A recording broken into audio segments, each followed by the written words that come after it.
En un momento crucial para nuestra región, el futuro del Valle de San Nicolás pende de un hilo. Se habla de progreso, pero ¿a qué costo? ¿Estamos realmente preparados para las implicaciones de un área metropolitana? Hoy y en las próximas semanas tendremos a los líderes y voces más influyentes que valientemente alzan su voz y advierten sobre los peligros ocultos de esta propuesta. Desafiaremos las narrativas, exploraremos los riesgos y buscaremos la verdad juntos.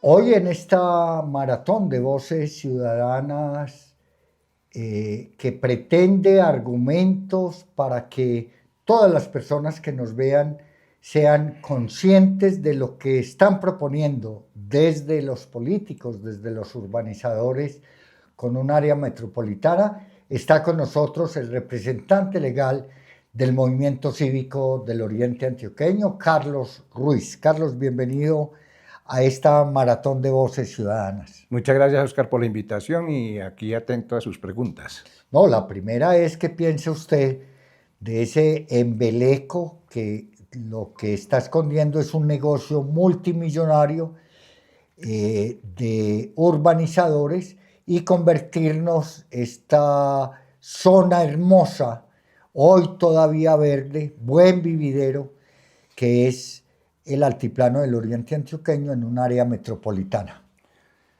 Lo que pasa es que hay que mirar que este no es un proceso que está empezando ahora, sino que es la culminación de un proceso que se inicia en la década de los 60, cuando unos personajes de empresas públicas de Medellín reúnen los poderes locales del Viejo Peñol para decir que por el progreso del país iban a inundar el pueblo, sin concertar, sin nada, simplemente era la imposición de un modelo de desarrollo exógeno, diferente al modelo de desarrollo endógeno que se traía, que era producción de alimentos fundamentalmente y con algún valor agregado de industria, como en el caso de la penca de sábila con los procesos de producción de costales y todas estas cosas. Y era una economía poderosa y más o menos redistribuía la riqueza y vivían muy bien en esa época. Con esa imposición de ese modelo empezó a tenerse en tres factores. Uno, ahí comienza un cambio en la tenencia de la tierra. Si usted examina quiénes eran los poseedores de la tierra en la década de los 60 y quiénes la tienen hoy, hay un cambio cualitativo. Dos, ese cambio en la tenencia de la tierra llevó a un cambio en el uso de la tierra.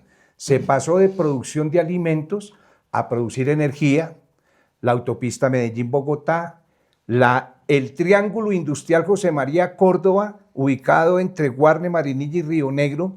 Ya a usted no le venden una finquita por allá, es solamente lotes industriales, comerciales, es decir, se cambió también el uso de la tierra y la inundación de un pueblo, que el 60% del Peñol está hundido ahí, que creó el primer conflicto social, y la pérdida de la gobernanza sobre las riquezas naturales y sobre los mismos entes municipales. Eso causó el primer desplazamiento, que es una figura que hay que tener en cuenta porque se está haciendo otra narrativa de resolver dizque el pacto de paz, que se reúnen para legitimar todo lo que se está haciendo y niegan el conflicto social. La primera movilización que se hizo, el primer desplazamiento en el Oriente Antioqueño, fue producida por la producción de energía con base en el recurso hídrico con el hundimiento del pueblo del Peñol, más lo que pasó en la mitad con Guatapé, y los impactos socioeconómicos, políticos, culturales y ambientales que causaron la construcción de represas en las otras áreas, porque usted se imagina que es llegar 2.000, 3.000 obreros de todo el país que los fines de semana salían a los pueblos donde eran familias numerosas, trabajadoras y todo, pero empieza a aparecer un fenómeno del madresolterismo, las nuevas adicciones, es decir, viene un comienzo de un cambio cultural que se viene haciendo, que hoy en día la evaluación, cuando uno mira lo que era en ese momento el Oriente Antioqueño y hoy, vemos que se ha desarrollado más una cultura traqueta y basada en el poseer y acumular y el tener a cualquier precio, despreciando los valores reales del ser humano. nos quieren repetir un modelo en el cual unos pocos se apropian de lo de todos y empieza a desplazarse a la gran cantidad Sí. de gente. Por ejemplo, si usted observa la cuestión de la autopista, de la nueva línea aérea, eso implica un desplazamiento de los nativos. ¿Por dónde? Vía impuestos. Tienen la capacidad económica poca y entonces les cobran La unos segunda impuestos terminal. y la segunda terminal del aeropuerto. Y entonces los dejan y los van sacando por esa vía. Lo mismo que pasa con los temas de renovación urbana. Entonces ahí lo que hay que tener en cuenta es que los nativos terminan perdiendo la gobernanza, como ha pasado en el Peñol, en Guatapé, la gobernanza sobre el agua. Mire, Óscar, ¿cuánta plata produce la energía del Peñol Guatapé? ¿Y cuál es el retorno? Una miseria, una minudita que ni siquiera controlan los territorios, sino que los controlan desde afuera o entidades ONGeras que no tienen sentido de identidad ni de pertenencia. Para hasta allá llega el dominio, para que no se desarrollen los propósitos que se tienen normales. Entonces, ahora, ¿cuál es la culminación? Porque si usted mira esa cultura aquí, el narcotráfico se disparó. Aquí gobiernan en esta zona dineros de cómo se lavan dineros. Y hay Y una la mejor excusa. forma es las Exactamente. Las construcciones. construcciones han habido dos extraditados que se pasaban por empresarios de la industria inmobiliaria como exitosos y todo, y eran unos lavaderos que hoy están extraditados. Pero eso se va a potenciar, ¿cierto? Todo para ese negocio en contra de los intereses de nuestra gente de los territorios. Entonces se pierde la gobernabilidad sobre el territorio, sobre la producción, sobre la cultura, sobre las riquezas naturales, es decir, es un despojo total y es invasivo. Porque ¿qué va a pasar en la época de mi generación? Era la producción de energía en una forma impuesta, donde obligaban a la gente a las cosas, pero la generación que viene se va a enfrentar a otra cosa, que es el fin de las represas. ¿Qué va a pasar, por ejemplo, Peñol Guatapé, que ya la represa cumplió los 50 años de vida útil, la potenciaron para otros 40, pasaron 10, quedan 30 años, escasamente 30 años para que las nuevas generaciones estudien alternativas de cómo van a enfrentar los problemas de la pérdida ya de lo que se construyó alrededor de represas y embalses. Y no hay plan de retiro. Y una cosa muy importante, Carlos, que es necesario, y por eso es tan importante la historia, para que no la repitamos, es que acuérdese usted que del contrato maestro, de los compromisos, no promesas, sino los compromisos que hizo EPM para embalsar esos municipios, pues escasamente se cumplió el 25%. Es decir, que hay una deuda histórica de empresas públicas y de el grupo empresarial antioqueño sobre los megaproyectos, una deuda histórica con esos municipios y que la están trasladando acá, que están haciendo unas grandes promesas con el área metropolitana que seguramente no van a cumplir. Y hay que recordar que ese contrato maestro fue producto de las movilizaciones y los paros. Eso no fue gratuito. De los muertos. 10 años y de los muertos.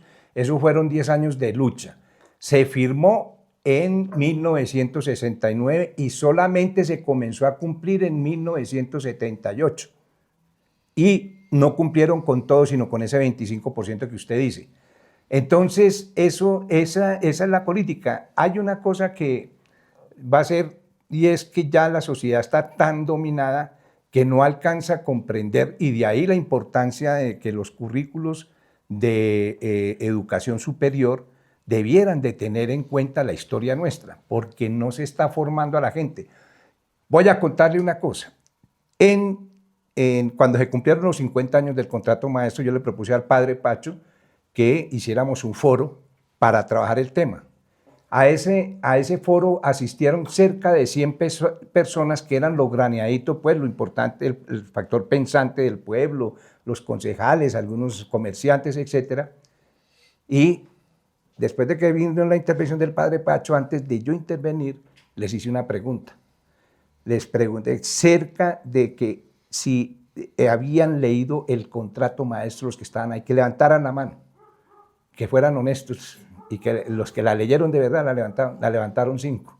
Y eso que después uno me dijo, y yo no me lo leí todo. Entonces, imagínense que después de eso, ahí resultaron los que iban a gobernar el municipio, y no conociendo la historia entonces de qué está hecho el municipio y cuáles son sus conflictos, entonces cómo gobiernan.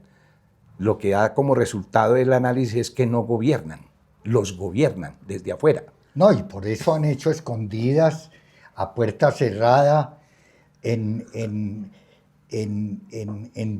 clubes, pues las reuniones entre alcaldes, urbanizadores y políticos para tratar de imponer un área metropolitana de 8 municipios, dejando por fuera municipios con unas brechas sociales gigantescas.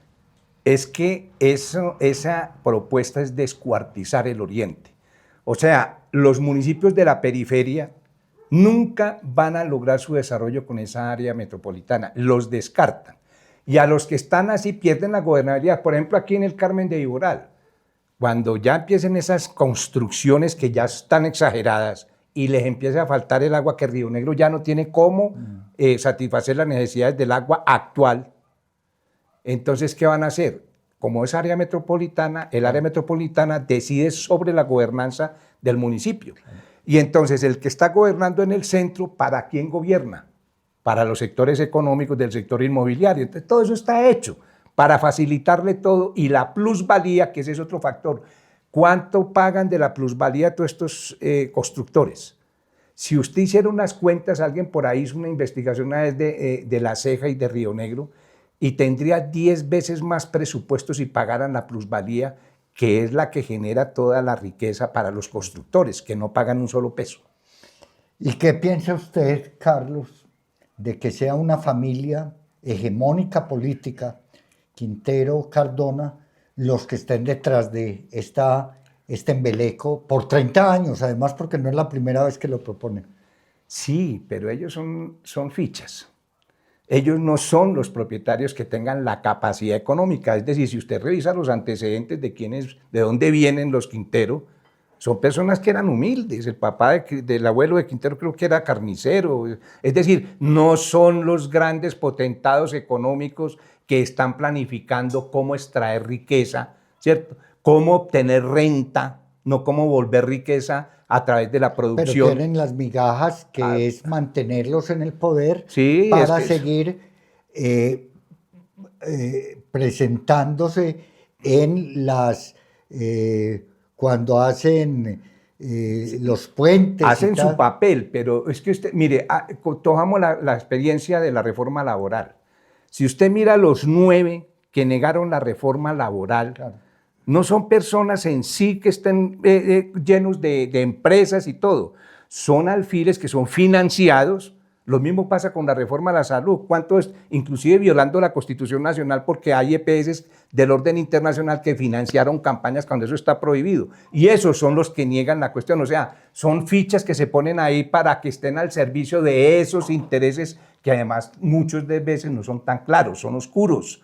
Por eso se permite la corrupción y todo lo que pasa. Carlos, el Oriente Antioqueño ha tenido una historia de movimiento social, uno de ellos el movimiento cívico tan importante que generó pues un frente amplio en contra de los megaproyectos en este territorio.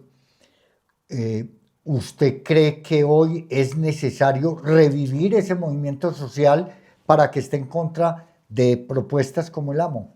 Siempre las fuerzas sociales tienen las reservas morales y políticas para enfrentar las agresiones del gran capital, sobre todo cuando es del capital mafioso, que es el más peligroso. Siempre las existen.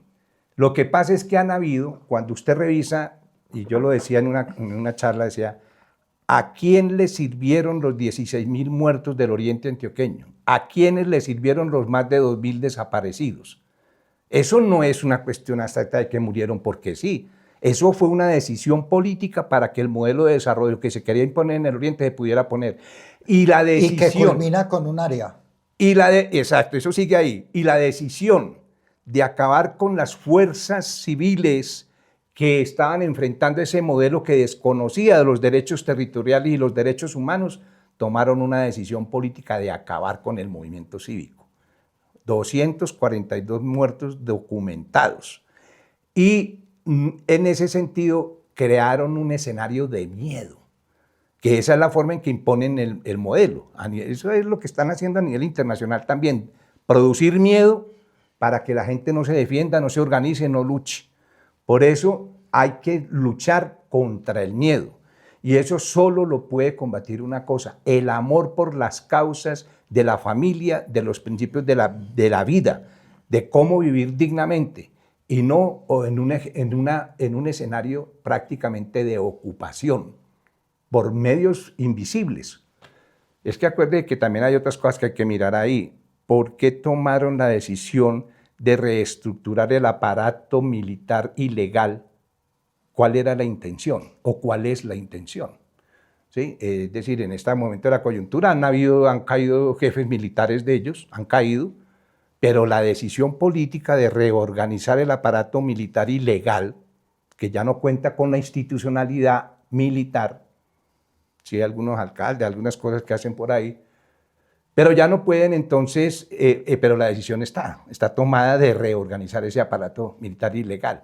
¿Para qué? Para producir miedo. Yo decía en una editorial recientemente en mi página www.orienteseperiodismodeopinión.com que como viene el área metropolitana, la pelea ya no es por la periferia, sino por el centro donde pueden lavar miles de millones de pesos. Por supuesto, pero esa es una parte, porque hay otra cosa que es lo que yo veo que en el enfrentamiento. Eso lo hablaba muy bien Antonio Gramsci. Nosotros estamos no solamente a nivel nacional, sino a nivel internacional, con unos elementos de sociedades, de formas de organización económica y política que ya culminaron. Es decir, el modelo neoliberal ya está agotado y se está derrumbando. Y está emergiendo el proyecto de vida, que es el de bregar a frenar el cambio climático, cambiando las formas de producción y las formas de consumo.